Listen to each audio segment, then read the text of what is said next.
नहीं किसी से भीख मांगते, अपना हक मांगते, नहीं किसी से भीख मांगते, अपना अधिकार मांगते, नहीं किसी से भीख मांगते। दिल्ली के जंतर मंतर पर इस वक्त मैं मौजूद हूं और आप तस्वीरों में देख सकते हैं कि यूपीएससी एक्स्ट्रा अटेम्प्ट की मांग को लेकर ये छात्र लगभग 1.5 सालों से धरना प्रदर्शन कर रहे हैं, लेकिन इनकी मांगों को अभी तक पूरा नहीं किया गया है। आप तस्वीरों में देख सकते हैं कि कोरोना महामारी से प्रभावित छात्रों का ये सत्याग्रह है और एक्स्ट्रा अटेम्प्ट की मांग कर रहे हैं, जैसे कि एसएससी हो गया, यूपीएससी हो गया, बैंकिंग हो गया। तो इन छात्रों से बातचीत करते हैं और समझते हैं कि क्या कुछ मामला। नाम क्या है आपका? मेरा नाम रितेश कुमार है। क्या मांग है आपकी?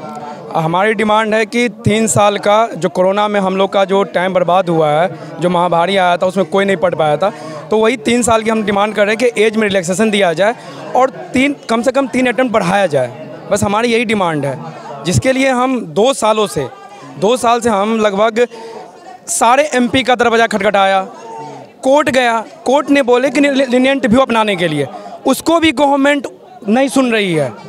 मतलब कहीं न्याय का गुहार समझ में नहीं आता है कि इस देश में हम न्याय कहाँ से ले। बचपन से हम लोग पढ़ते आते हैं कि ऐसे न्याय मिलेगा, लेकिन ये शायद किताब में ही रह जाती है, कोई प्रैक्टिकल नहीं है। न्याय तो हम लोग को 2 साल में समझ में नहीं आता कि न्याय मिलेगा कहाँ। सुख चैन दर्द सब हम लोग का ख़त्म हो चुका है, सबके आँख में आंसू आ चुका है, लेकिन गवर्नमेंट सुनने का नाम नहीं लेती है। आप कितने दिनों से तैयारी कर रहे हैं? हम सर लगभग 6 सालों से तैयारी किए। 6 सालों में ये 2020 में मेरा लास्ट अटेम्प्ट था और 2020 में उस समय जब कोरोना थे तो मैं दिल्ली से बिहार रास्ते में जितने भी मैं फ्रंट वर्कर के रूप में काम किया था और रास्ते में उस समय पानी नहीं, रोड पे किसी को मिल नहीं रहा था, मैं लोगों को पानी पिलाया था। उस समय क्या स्थिति थी सबको पता है। उस समय मैं लोगों को हेल्प किया था और मोदी जी खुद बोलते थे कि अभी समय है लोगों की हेल्प करने का, एक दूसरे को हेल्प कीजिए। और आज हम लोग खुद यहाँ बैठ के न्याय की डिमांड कर रहे हैं कि सर हमें अटेम्प्ट दीजिए, हम एक मौका चाहते हैं हम एग्ज़ाम में बैठना।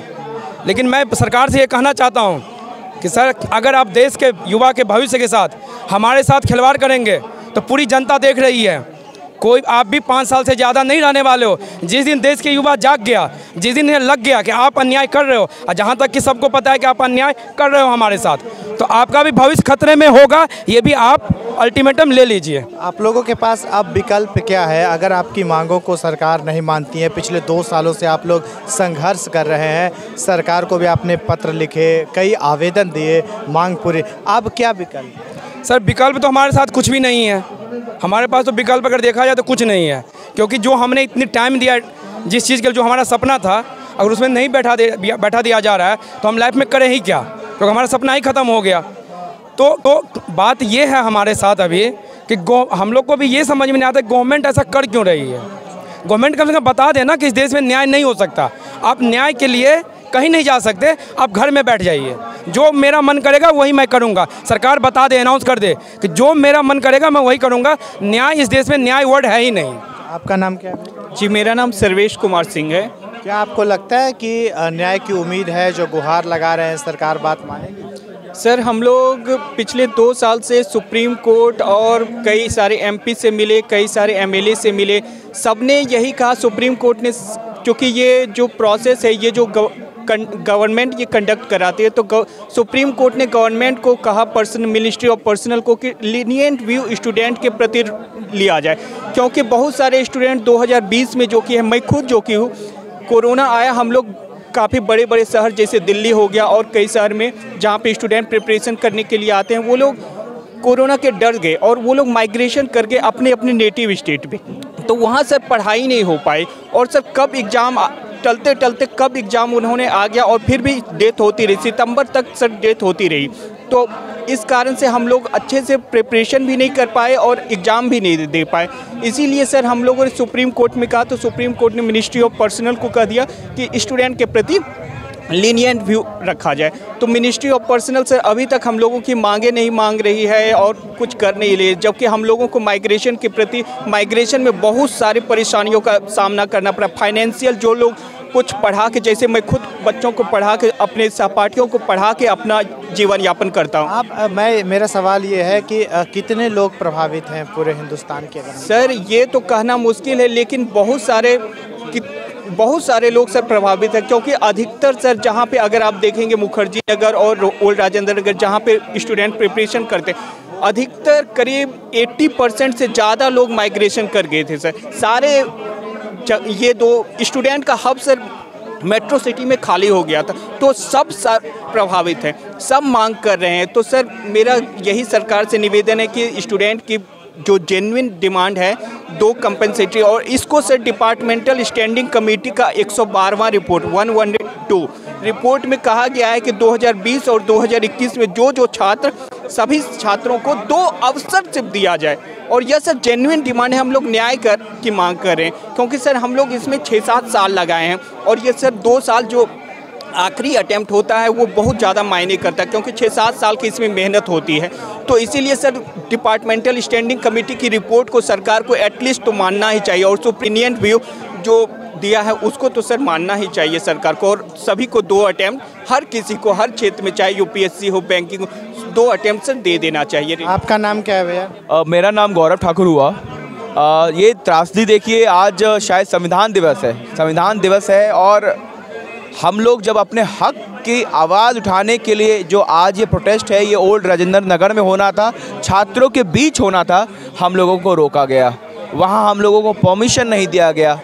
अगर तर्क था प्रशासन का परमिशन ना देने के पीछे, पर प्रशासन का ये तर्क था कि धारा 144 लगी हुई है एमसीडी के चुनाव के मद्देनज़र, बट उसी चुनावी रैलियों में हम देखते हैं कैसे रोडों को ब्लॉक करके जो पॉलिटिकल पार्टीज़ हैं वो अपना पॉलिटिकल प्रचार करते हैं, लेकिन हम छात्र जो शांतिप्रिय ढंग से एक कोने में रह के अपनी आवाज़ उठाना चाहते थे, छात्रों के बीच में छात्रों को जागरूक करना चाहते थे, तो हमें उसकी इजाज़त नहीं मिलती है। क्या डिमांड है आपकी? डिमांड वही है, पिछले 2 सालों से जो कोरोना काल में हम सब ने झेला है उसका कंपनसेशन हमें दिया जाए। आपने विभिन्न सेक्टर्स को कुछ ना कुछ तो दिया, तो क्या हम ये समझ लें कि आपके जो पॉलिसीज़ हैं वो बस अमीरों के लिए हैं, जो एक गरीब तबका है, जो छात्र तबका है, उसके लिए आपकी नीतियां नहीं हैं? हमारे लिए क्या आपकी नीतियां नहीं बनती हैं? कोरोना काल में हम सब ने भी झेला है, लोगों ने माँ बाप खोए हैं, लोग खुद स्वयं कोविड पीड़ित हुए थे, तो क्या इसमें ये आशा करना कि सभी ने अपना सर्वस्व प्रदर्शन किया होगा, ये मतलब आशा के विपरीत है। मुझे नहीं समझ में आता कि सरकार किस पॉलिसी के आधार पे, क्या सोच समझ के आधार पे काम कर रही है। आप जैसा कि तस्वीरों में देख सकते हैं कि we want UPSC extra attempt, और ये सत्याग्रह जंतर मंतर पर प्रारंभ हुआ है, जिनका साफ तौर पर कहना है कि ये दिल्ली के राजेंद्र नगर, मुखर्जी नगर जो एजुकेशन का हब माना जाता है, वहाँ पर प्रोटेस्ट करने की अनुमति मांगी थी। छात्रों के बीच ये संघर्ष करना चाहते थे, लेकिन प्रशासन की तरफ से धारा 144 का हवाला देते हुए इन्हें अनुमति नहीं दी गई। इनका साफ तौर पर कहना है कि चुनावी वक्त में एमसीडी के दिल्ली में चुनाव हो रहे हैं, चुनाव के लिए तमाम तरह की रैलियाँ की जाती है, लेकिन अनुमति छात्रों के प्रदर्शन के लिए नहीं दिया जाता है।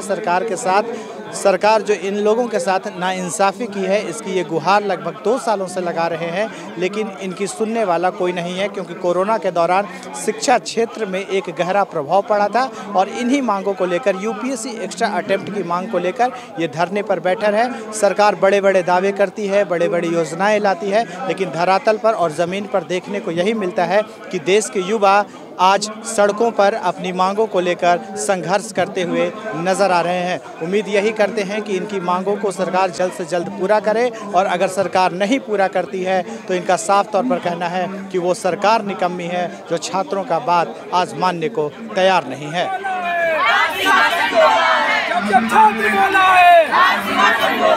यूपीएससी तेरी तानाशाही नहीं चलेगी, नहीं चलेगी। बीओपी की तेरी तानाशाही नहीं चलेगी, नहीं चलेगी। भूपेंद्र सिंह तेरी तानाशाही नहीं चलेगी, नहीं चलेगी। अटेम्प्ट तुमको देना होगा, देना होगा, देना होगा। अटेम्प्ट तुमको देना होगा, देना होगा, देना